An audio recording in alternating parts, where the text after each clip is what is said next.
taking the Rays because, like you said, with Michael, they have the advantage in bullpen and starting pitching. Also like having Morton in your back pocket with that ERA in Game 7, like that's just so nice to have. It's Yeah, just nice to have a guy that in a big game he'll go out there and he's just gonna light it up. yeah, Um, so that's great to have. And for me, it's about the Rays are so hard to. They just have so many aspects and how they can beat you.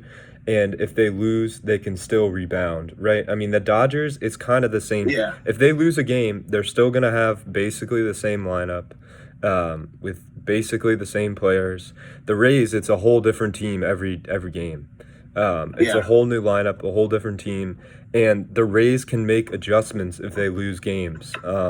I mean, they lost 3 games in a row, Yeah, right? They had a 3-0 lead. They let the Astros tie it back up. And then in a game 7, after losing 3 straight, they said, you know what? No, we're going to win this. We're going to go to yeah, the World Series. And that's exactly what they did. incredible. Obviously, I have some bias in my pick, like I said, but I don't. The question for me, Michael, is let's say the Dodgers, right? They lose another World Series, and we'll end it here. Dodgers, let's say they lose another World Series, right? They lose Yeah. this year to the Rays. Do you think they will be more active in giving up assets in the following year? Do you think they will take kind of that Dave Dombrowski method and be like, hey, I'll give up some guys just to get my World Series ring?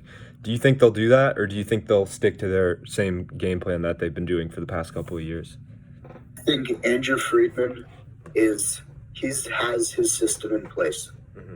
right? He knows what he wants the team to look like. And I think, especially if the Dodgers lose because of questionable pitching decisions by Dave Roberts, I think they'll first look to upgrade at manager Hmm. rather than completely change the way they build their teams. I think, if Friedman was able to build the Rays into a World Series team, Hmm. so it's not like he needs to go out and get even more big names to, right, to be a competitive team. I think if they lose and there's some questionable decisions, I could definitely see them firing Dave Roberts and trying again with a manager who can manage their bullpen a little better. At least that's my opinion. Yeah, I agree with that. I just think the thing with Roberts is, and I know you see this, like he has such a great relationship with the players. It seems Yeah, like better than any, I think better than any coach, maybe besides like David Ross since he like played on the Cubs. yeah. His But former like, teammates with half of them. I mean, like, you know, Dave Roberts has such a good relationship. He's such a nice guy, and two, he has such a great relationship with all of his players, and his players respect him.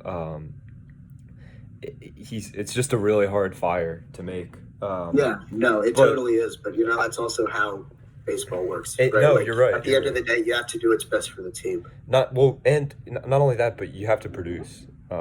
Yeah, If you have, if you're not producing, you got to see why aren't you producing, and if the answer is it's your manager, you yeah, know, you got to do what you got to do. and I think you are right in the end because Michael asked my question.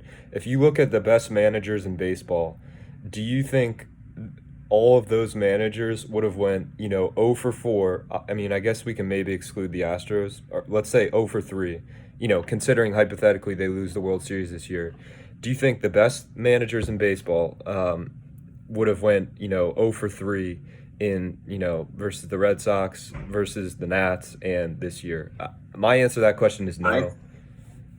Yeah, what are you saying?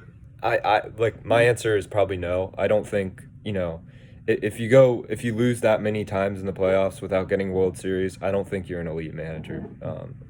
But Yeah, I think if you give Kevin Cash the Dodgers roster, they're like the best team in the history of baseball. yeah, That might be a little bit of an overstatement, but I think if Kevin Cash were managing the Dodgers these last few seasons instead of Dave Roberts, hmm, I think they're winning the World Series yeah, multiple times. agreed, 100%. Yeah. It's an interesting discussion for sure, but part of this, part of this why this World Series is so cool is for me is it shows that kind of the evolution of the MLB. Yes, Uh, 100%.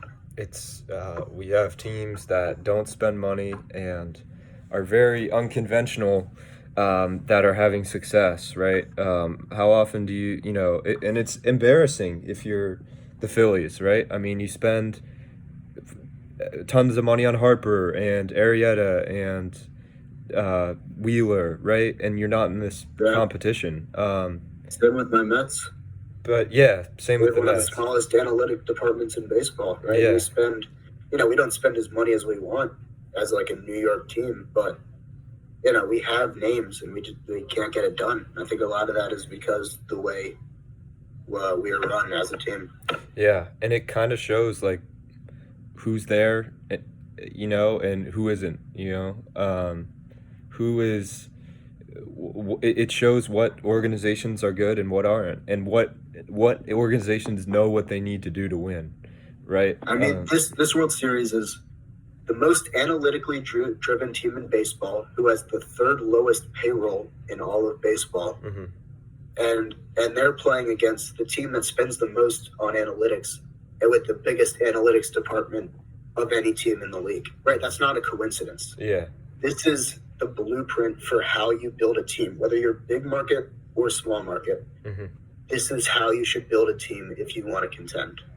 Yep. No, totally right. It's just interesting. It's going to be interesting to see how teams operate, come a few years, how they proceed on things, and are we going to see, are we ever going to see mercenary teams again? I say mercenary. I call the Phillies like a mercenary team because like, right, they just pay a bunch of guys and like they're on their team. You know what I mean? Like Yeah. it's just soldiers for hire. There's not a lot of chemistry there. It's just a bunch of guys kind of jumbled together and they're a baseball team. Are we gonna see like big payroll teams like that ever again? It'll be It's an interesting interesting to see. question. Yeah. I think hopefully there'll be a positive change with the new ownership coming from the Mets. Mhm. So apparently our guy, he hasn't even been approved by the owners yet, but He got he's approved already today. been blowing up some of the quote archaic technology from our old ownership and is wanting to build one of the biggest analytical teams in baseball, and that makes me Yeah. so excited for the future as a Mets fan. You should be happy about that. I've heard that from someone else too, who's a huge Mets fan. Do you know who Mets Analytics is on Twitter? I don't, but that seems right up my alley, so I'll look him Yeah, up. he goes to Wake Forest, and I've become friends with him. Oh, And cool. he's a huge Mets fan. But yeah, no, he has like I think I follow the account, so you can find it on mine. But he's followed by like some scouts on the Mets. Oh, it's followed by Mark Tremita. Yeah, It's the Mets like top scout, very good scout. yeah. So Very cool. people listen to him. But just for me, it's amazing how in baseball you can have a team like the Giants, right? Look at the Giants. Yastrzemski was like hitting third for them. They just had a bare bones team this year, and they did basically as well as the Phillies, which was a team that is just flowing with big contract players, and big names. So it's amazing how just how how things can happen so unexpectedly, right? Yeah. It's crazy. But anyways, thanks for joining me, Michael. Really appreciate it. Yeah. Loved being on here. Awesome to have you on. I think we should I'd like to do some sort of free agent special, which I know Oh, is that'd be big very for the fun. Mets. I've been following that pretty closely. 'Cause Yeah. Now we might have some money in for the Mets. So Yeah, that's gonna be awesome. So yeah, that'll probably be the next baseball video, and that'll be interesting. But anyways, thanks for watching, guys. Great season. I'm really gonna miss the MLB. Huge. I think one of the reasons, Michael, being a baseball fan is so unique is because of how non-diverse. There's just not a lot of people who really very hard, like follow the MLB very intensely. And that's one of the reasons why it makes it so special, I think, is, if you really appreciate baseball, etc., it's really special to be a baseball fan. Yeah. And so, anyways, thanks for coming on, Michael. Everybody, thanks for listening. And, Had a great time. Yeah, thanks for coming on, and I'll see you guys later.